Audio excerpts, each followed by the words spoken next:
ఇటీవల కాలంలో నెల్లూరు నగరంలో అనేక రాజకీయ పరిణామాలు ఏదైతే నెల్లూరు నగర నియోజకవర్గం నుంచి ప్రాతినిధ్యం వహిస్తున్నటువంటి డాక్టర్ పొంగూరు నారాయణ సార్ గారు ముఖ్యమంత్రి గారి దగ్గర అత్యంత పలుకుబడి ఉండి తన సొంత శాఖ నుంచి అనేక రకాల నిధులు ప్రభుత్వం వైపు నుంచే కాకుండా సిఎస్ఆర్ వైపు నుంచి కూడా అనేక కోట్ల రూపాయల నిధులు నెల్లూరు నగరానికి తీసుకొస్తుంటే నారాయణ సార్తో పాటు సహచర శాసనసభ్యుడు నెల్లూరు రూరల్ నుంచి ప్రాతినిధ్యం వహిస్తున్నటువంటి కోటంరెడ్డి శ్రీధర్ రెడ్డి గారు అనేక అభివృద్ధి కార్యక్రమాలు మనం అందరం చూసాం.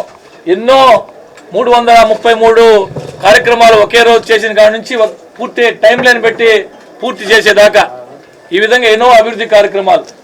ఇవి కాకుండా కేంద్రం నుంచి గౌరవ పార్లమెంటు సభ్యులు పెద్దలు వేమిరెడ్డి ప్రభాకర్ రెడ్డి గారు అనేక రకాల కేంద్ర నిధులు తీసుకొస్తుంటే ఏ అభివృద్ధి కార్యక్రమానికైనా నగరపాలక సంస్థలో కౌన్సిల్ అనేది అటానమస్ బాడీ, స్వయం ప్రతివృత్తి కలిగినటువంటి కౌన్సిల్ మాది. దీనికి కౌన్సిల్ ఆమోదం తప్పనిసరి. నారాయణ సార్ గారు కోట్ల రూపాయల డబ్బులు తీసుకొచ్చినప్పుడు కానీ, కేంద్రం నుంచి వేమిరెడ్డి ప్రభాకర్ రెడ్డి గారు కేంద్ర ప్రభుత్వ సంస్థలను నిధులు తెచ్చినా కానీ, శాసనసభ్యులు శ్రీధరన్న రాష్ట్ర ప్రభుత్వంతో మాట్లాడి ఏం తెచ్చినా కానీ కౌన్సిల్ ఆమోదం తప్పనిసరి. ఇక్కడ అనేక రకాల ఇబ్బందులు వస్తున్నాయని ఆలోచన చేసి ఏదైతే చట్టంలో ఉందో 4 సంవత్సరాల తర్వాత మేయర్ మీద స్థానిక సంస్థల్లో అవిశ్వాసం పెట్టొచ్చు అనే దాని మీద చట్ట ప్రకారం మేము అవిశ్వాసానికి నోటీస్ ఇవ్వడం జరిగింది. దాని తర్వాత అనేక పరిణామాలు, రకరకాల పరిణామాలు మనం అందరం గమనించాం. గతంలో మేము చిన్నపిల్లడప్పుడు చూసేవాడిని, తోలు బొమ్మలాటలో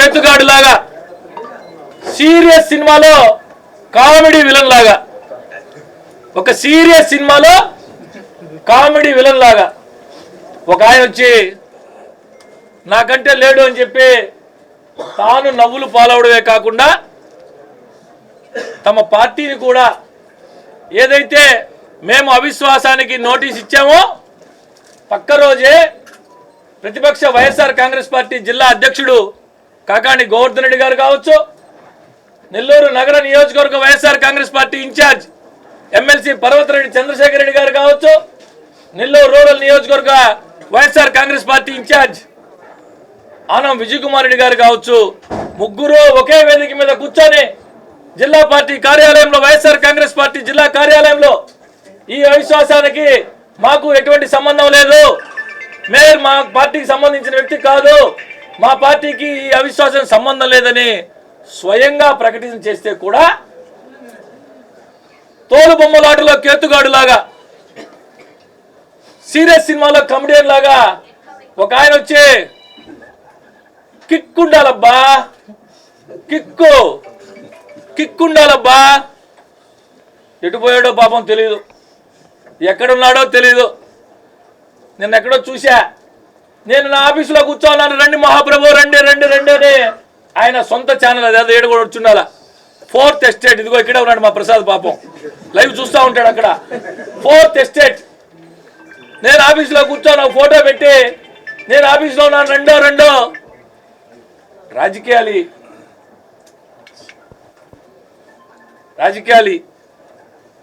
ఇక్కడ మేము చట్ట ప్రకారం ఏదైతే చట్టంలో పొందుపరుచుందో దానికి అనుగుణంగా కోట్లాది రూపాయల నిధులు మంత్రివర్యులు, శాసనసభ్యులు, పార్లమెంట్ సభ్యులు కలిసి తీసుకొస్తుంటే కార్పొరేషన్ సమావేశాలు జరగట్లేదే, అనేక రకాల ఇబ్బందులు ఉన్నాయని మేము అవిశ్వాసాన్ని నోటీస్ ఇస్తే ఏదో సాధించినట్టు, ఏదో చేసేసినట్టు తెలుగుదేశం పార్టీకి షాక్. ఏమి షాకు?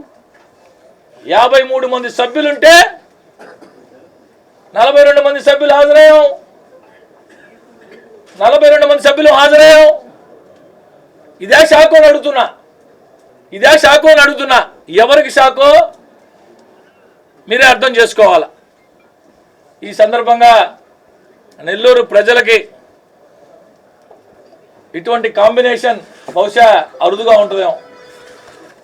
కష్టపడి పనిచేసే మంత్రే కాకుండా సమర్థవంతమైన మంత్రి, ముఖ్యమంత్రి గారి దగ్గర అత్యంత పరపతి కలిగినటువంటి మంత్రి, సొంత శాఖ మున్సిపల్ శాఖకి ప్రాతినిధ్యం వహిస్తున్నటువంటి మంత్రి గారు ఒకవైపు, కార్పొరేషన్లో మరో సొగభాగమైన రూరల్ నియోజకవర్గానికి ప్రాతినిధ్యం వహిస్తున్నటువంటి మరొక శాసనసభ్యులు, రాజకీయాల్లోనే ఒక కొత్త ట్రెండ్ అభివృద్ధికి ఏ రకంగా పనిచేయాలనే దానికి ఒక కొత్త నిర్వచనాన్ని చూపిస్తున్న మరొక శాసనసభ్యుడు, రాజకీయాల్లోనే ఈ విధంగా ఉంటారా అని చెప్పి పనిచేసే విధంగా పనిచేసే పార్లమెంటు సభ్యులు, ఈ ముగ్గురు కలయికలో ఖచ్చితంగా ఏదైతే ఈ కౌన్సిల్ రాబోయేటటువంటి ఈ 11 నెలలు మాత్రం మాకు మిగిలింది.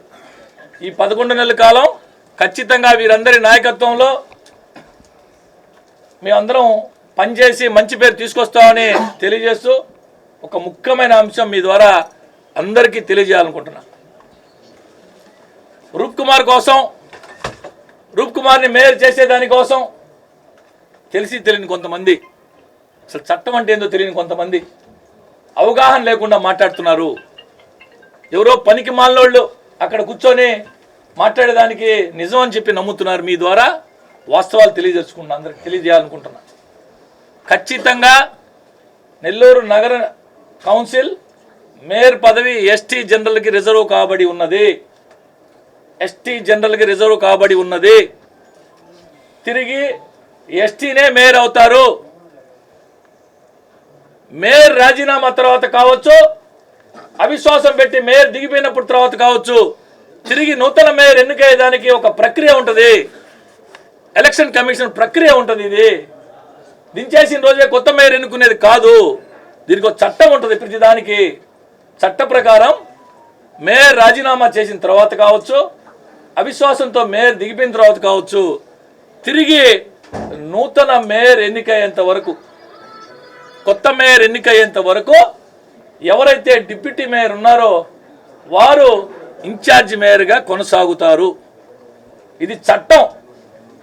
తెలియకపోతే ఎవరైనా తెలుసుకోవచ్చు. మీడియా మిత్రులందరికీ నేను ఆ చట్టం కాపీ ఇమ్మన్నా ఇస్తా. తాత్కాలిక మేయర్గా నూతన మేయర్ ఎన్నికయ్యేంత వరకు మాత్రమే డిప్యూటీ మేయర్గా కొనసాగుతారు. ఇది తెలియకుండా, అవగాహన లేకుండా కొంతమంది తోలు బొమ్మలాటలో కేటుగాళ్ళు, కొంతమంది సీరియస్ సినిమాలో కెమెడియన్లు మాట్లాడుతూ ఉన్నారు. ఈ నిజాలని చెప్పి పాపం వాళ్ళ చట్టం గురించి తెలియదు, ఏమిటో తెలియదు. రూప్ కుమార్ కోసం ఇదంతా చేస్తున్నారు.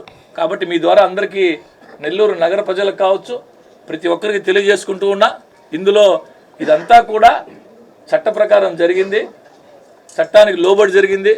ఏదైతే ఆకాంక్షలతో ప్రజలు కూటమి ప్రభుత్వానికి పట్టం కట్టారో వారందరి ఆకాంక్షల మేరకు అటు జిల్లా అధ్యక్షుడు కావచ్చు, మా జోనల్ కోఆర్డినేటర్ రామ్ గోపాల్ రెడ్డి గారు కావచ్చు, పెద్దలందరి సమన్వయంతో రాబో రోజుల్లో బ్రహ్మాండంగా ఈ కౌన్సిల్ మీరే గమనిస్తారు.